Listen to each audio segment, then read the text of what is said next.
자, 오늘은 이제 문법 요소의 활용에 대해서 알아볼게요. 자, 문법 요소의 활용에는 높임 표현이랑 시간 표현, 인용 표현, 또 피동 사동 표현, 이제 좀 더 추가하면은 부정 표현까지도 들어갈 수 있으니까 잘 정리를 해가지고 교재 보면서 부족한 부분들, 기본 개념들 잘 암기를 해두시길 바랄게요. 자, 일단 첫 시간 높임 표현부터 한번 봅시다. 자, 오늘은 이 파트에선 높임 표현 중에서도 상대 높임법에 대해서 한번 배워볼게요. 자, 높임 표현이란 개념을 한번 볼게요. 자, 상대가 어떤 대상이나 청자에 대하여 그의 높고 낮은 정도에 따라 언어적으로 구별하는 표현 방식이나 체계라고 돼 있어요. 자, 이제 예를 들어 볼게요. 자, 우리 말에서는요.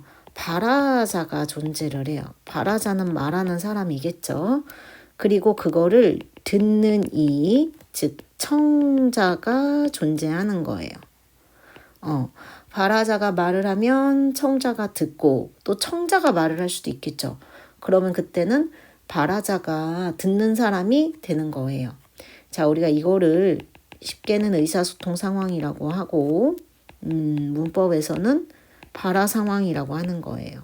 그러니까 발화 상황에서는 역할이 고정돼 있지는 않고 대화를 하는 거니까 듣는 이하고 발화자가 수시로 바뀌겠죠. 자, 우리말은 뭐 들어본 적 있을 거예요. 듣는 사람을 조금 중요하게 생각하는 문화예요. 그렇죠? 그러다 보니까 높임 표현이 발달할 수밖에 없는 거겠죠. 그렇죠? 그래서 우리가 그 높임 표현을 조금 자세하게 배워서 실생활에서도 틀리지 않게 쓰고 또 문법에서도 틀리지 않을 수 있도록 잘 정리를 해두는 게 중요해요. 자, 이제 두 번째가 실현 방법이에요. 근데 얘는 읽어는 보긴 할 텐데 중요한 거는 주체 높임에서 어떻게 실현되는지, 상대 높임에서 어떻게 실현되는지, 객체 높임에서 어떻게 실현되는지를 구분해서 보는 게 중요한 거예요. 자, 실현 방법. 높임법은 문장의 종결 표현, 선어말 어미, 시, 조사께, 깨서, 즉소의, 계시다, 들이다 같은 표현을 통해 실현된다 이렇게 써 있어요. 지금 이 문장은 그렇게 사실 중요하지는 않아요. 왜냐면은 상대 높임법, 그 다음에는 주체 높임법, 그리고 조사에서도 깨는 객체, 깨서는 주체, 특수어휘도 지금 계시다는 주체, 들이다는 객체 이렇기 때문에 정리가 돼 있는 상태는 아니라는 거. 이런 게 있다라는 것만 전체적으로 받으면 될 것 같다. 그러니까 주로 요런 데만 바뀌면 높임 표현일 것이다. 이 정도만 알아도 된다. 자, 종류에는 상대 높임, 주체 높임, 객체 높임이 있다 이랬어요. 다 높임이라는 말이 있으니까 선생님 수업 중에도 얘기했지만 이 상대라는 말이 뭔지, 주체라는 말이 뭔지, 객체라는 말이 뭔지 이걸 아는 게 중요하다라고 얘기를 했어요. 자, 그러면 상대 높임법으로 한번 가볼게요. 자, 상대 높임법은 우리 높임법 중에 가장 발달했다라고 해요. 자, 상대가 그럼 누굽니까? 자, 상대는 듣는 이 또는 청자죠. 그래서 우리가 얘를 청자 높임법이라고도 부르는 거예요. 들어보신 적 있죠? 청자 높임법이라고도 하는구나. 자, 개념. 화자가 청자에 대하여 높이거나 낮추어 말하는 방법이다. 당연히 낮추는 것도 해당되죠? 우리 이제 상대에 따라서 반말을 하기도 하니까. 자, 실현. 상대 높임법은 되게 중요해. 종결어미, 종결 표현으로 실현된다. 종결 어미로 실현이 된다. 그러니까 항상 말의 끝을 보라는 거예요. 선생님이 전에도 설명했지만 어렸을 때 말 배울 때 그치 엄마가 말 끝에 요만 붙이면 존댓말이야 라고 이렇게 알려주셨잖아요. 그렇죠? 그러니까 종결 어미 말끝을 보면 존댓말인지 반말인지 알 수 있다라는 거겠죠. 그렇죠? 자, 요만 붙이면 알 수 있다라고 얘기를 했었어요. 자, 우리 이제 여기 밑에 표가 있지만 한번 다시 정리를 해볼게요. 자, 상대 높임법은 하, 십시오체, 그 다음에 하오체, 해요체, 하계체, 해체, 헤라체의 순서로 이제 나와요. 이거는 왜 이렇게 나눴나요? 라고 물어보면 이렇게 갈수록 낮춘 말이에요. 이렇게 이제 왼쪽에서 오른쪽 갈수록 여기가 이제 높임 애들이고 여기가 낮춘 애들이에요. 뭐 이거 순서 꼭 알아야 되나요? 라고 물어보시면 그럴 필요는 없어요. 그냥 이제 써본 거예요. 자, 우리가 요즘에는 이렇게는 안 나누고요. 어떻게 나누냐면 이 밑에처럼 격식체와 비격식체로 나뉘게 돼요.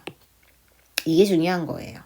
자, 격식체라고 하는 거는 공식적인 상황에서 주로 쓰고 진짜 격식을 갖춘 말이기 때문에 당연히 대상과의 거리감이 느껴지는 말투예요. 자, 비격식체는 우리가 제일 많이 쓰는 거잖아요. 그죠? 그래서 얘는 비공식적인 상황에서 쓰고 일상에서 쓰는 말이에요. 그래서 얘는 친근감이 많이 형성이 될 수밖에 없어요. 자, 쉽죠? 자, 우리가 지금 이 체들을 보게 되면 우리가 제일 모르는 애가 뭘까라는 걸 먼저 생각을 해봐야 돼요. 우리는 주로 하오체와 하계체를 거의 몰라요. 그 이유는 간단한데 우리가 안 쓰니까 그런 거라고 선생님이 설명했었어요. 제일 많이 쓰는 건 해체, 해요체, 헤라체가 되겠죠. 그쵸? 하십시오체는 씁니다인데 우리 흔히 군대에서 말하는 그 군대 가면 단아까만 쓰라고 하잖아요. 그죠? 그게 일종의 이제 하십시오체이다라고 생각을 하면 돼요. 씁니다 이렇게 쓰는 거. 그쵸? 그 정도는 안단 말이에요. 자, 그러면 자, 밑에 표를 보게 되면 표에서 실질적으로 어려운 부분은 얘네 두 개니까 얘네 둘을 잘 보는 게 가장 중요할 것 같아요. 자, 그러면 해요체랑 해체랑 헤라체랑 구분하는 방법에 대해서 한번 설명을 해볼게요. 우리 이제 의외로 헤라체를 되게 많이 써요. 친구한테 야, 우리 이거 먹자, 너 이거 먹어라, 또는 뭐 너 이거 먹니? 이렇게도 많이 쓴단 말이에요. 근데 학생들이 실제로 얘가 일상에서 많이 쓰기 때문에 해체라고 착각을 많이 하는데 얘는 헤라체예요. 선생님, 그럼 얘가 헤라체인 걸 어떻게 알아요? 저는 일상에서 많이 쓰니까 해체인 것 같은데요. 이렇게 말할 수 있잖아요. 해체랑 헤라체를 구분할 때는 요를 붙여보면 돼요. 요를 붙여서 말이 성립되면 해체이고 성립이 안 되면 헤라체인 거예요. 자, 왜냐면 실제로 봐도 해체에 요를 붙인 게 해요체잖아요. 그죠? 그리고 이 요는 문장이 끝난 다음에 붙였기 때문에 당연히 뭐겠어요? 보조사가 되겠죠. 어미가 될 수 없겠죠. 문장이 끝난 다음에 붙였기 때문에. 자, 그럼 요를 붙여볼까요? 얘가 헤라체라고 했으니까 먹자요. 안 되죠? 먹어라요. 안 되죠? 먹니요. 안 되죠? 그렇죠? 그러니까 얘는 헤라체예요. 그럼 만약에 먹지 이랬으면 먹지요. 먹지요. 자, 될까요? 어떨까요? 너 그거 먹지요? 이래요? 그죠? 뭔가 좀 이상하죠? 자, 그러면은 먹어 이렇게 해야 되겠죠. 먹어요 이렇게 해야 맞는 거겠죠. 그럼 얘는 해체겠구나. 이렇게 판단을 하는 거예요. 그러면 우리의 해요체랑 해체랑 헤라체는 판단을 했어요. 특히 헤라체는 지금 보니까 우리가 흔히 그 교과서나 책에서 많이 쓰는 말투예요. 그죠? 평서문 뭐뭐한다, 뭐뭐하냐, 뭐뭐하구나, 뭐뭐라, 뭐뭐자 일반적으로 배우는 거였었어요. 그렇죠? 해요체랑 해체는 우리가 일상에서 쓰는 거니까 어렵지 않다라고 했고 하십시오체도 어렵지 않다 그랬어요. 자, 그럼 하계체랑 하우체가 어려운 거예요. 자, 하계체는 흔히 우리가 뭐라고 그러냐면 장모님이 사위한테 쓰는 말투라 그래요. 장모님이 사위한테 반말할 수는 없잖아요. 그죠? 뭐 예를 들면 집에 계신 외할머니께서 아버지에게 너 이렇게 할 수 없으니까 뭐라 그래요? 자네 이렇게 부르죠. 이 자네도요. 2인칭 명사인 너를 내 하계체어 스타일로 바꿔준 거예요. 자네 이것 좀 하게 이렇게 얘기를 하겠죠. 그죠? 이런 게 하계체인 거예요. 잘 안 써요. 그리고 잘 몰라요. 그죠? 자, 하우체는 부부 사이에 특히 남편이 아내에게 쓸 때 얘를 오체를 쓴다 그래요. 당신 이것 좀 하시오, 하십시다 이런 식으로. 그죠? 자, 그러니까 좀 안 쓰는 말이라 어려운데 그 중에서도 꼭 내가 알아야 된다라고 하는 거는 이 감탄형이 조금 시험에 잘 나올 수밖에 없어요. 다른 건 조금 뻔하긴 하거든요. 자, 그럼 밑에 암기법 해가지고 선생님 표를 넣어놨어요. 그러니까 이거는 이제 다 해보는 건데 내가 아버지가 됐다고 생각해서 아버지 입장에서 한번 보시면 조금 쉬워요. 자, 아버지 입장에서 할머니는 높은 사람이잖아요. 제일. 그러니까 하십시오체를 쓰는 거예요. 어머니 주무십니까? 이렇게 해야겠죠. 그쵸? 자, 그 다음에 부인은 존중해야 될 대사 하오체를 써요. 그래서 자는 구려. 선생님이 농담처럼 했죠. 아버지에게 아내는 남편에게 아내는 구려서 구려 이렇게 얘기했었죠. 자, 사위는 그치? 아까 장모가 사위한테 하듯이 똑같아. 하계체를 쓰는 거예요. 하계, 그치? 자, 자네 자계 이런 식으로 쓰는 거예요. 자, 딸은 헤라체를 쓰면 되죠. 뭐 딸이야 뭐 반말해도 되지. 해체 써도 상관없고 자라 이렇게 하면 되겠죠. 그래서 이 정도를 기본으로 조금 봐놓는다. 자, 이제 또 뒤로 넘어가서 가다를 가지고 또 한번 상대 높임 표현이 나와 있어요. 한번 볼까요? 자, 하십시오체하고 가다, 가십니다, 갑니다, 가십니까, 가십시오, 가십시다, 가시지요. 감탄은 없다라기보다는 평서형 문법이 그냥 감탄법을 대신하겠죠. 그쵸? 자, 하오체, 가오, 가시오도 되겠죠. 그쵸? 의문문 가시오 얘도 되겠죠.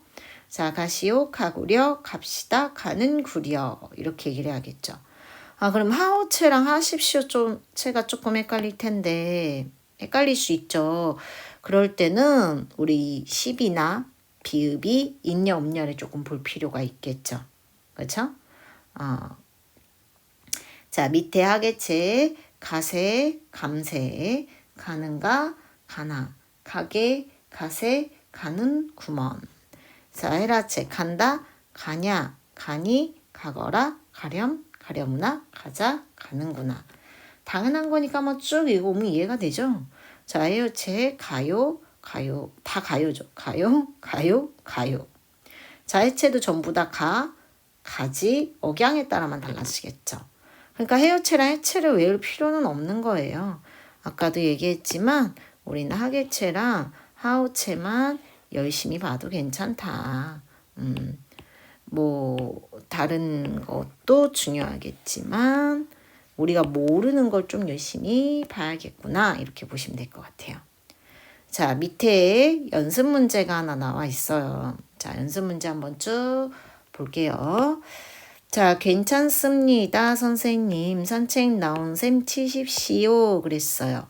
자, 힌트가 괜찮습니다.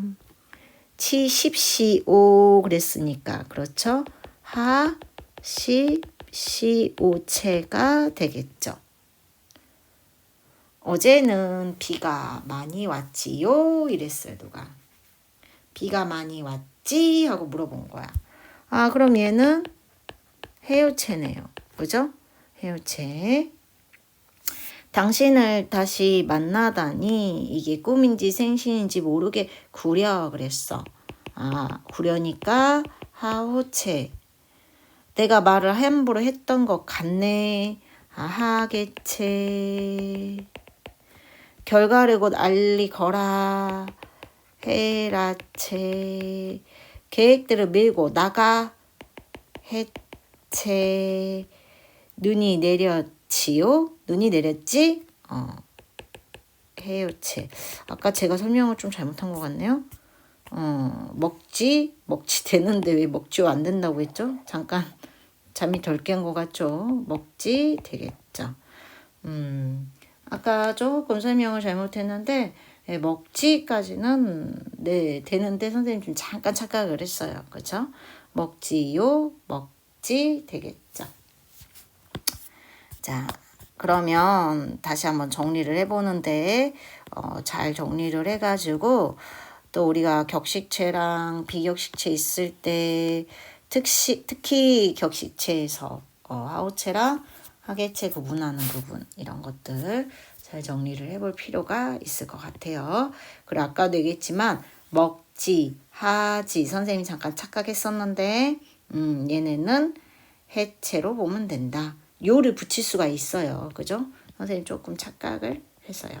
자, 여기까지 해서 정리를 한번 해볼게요.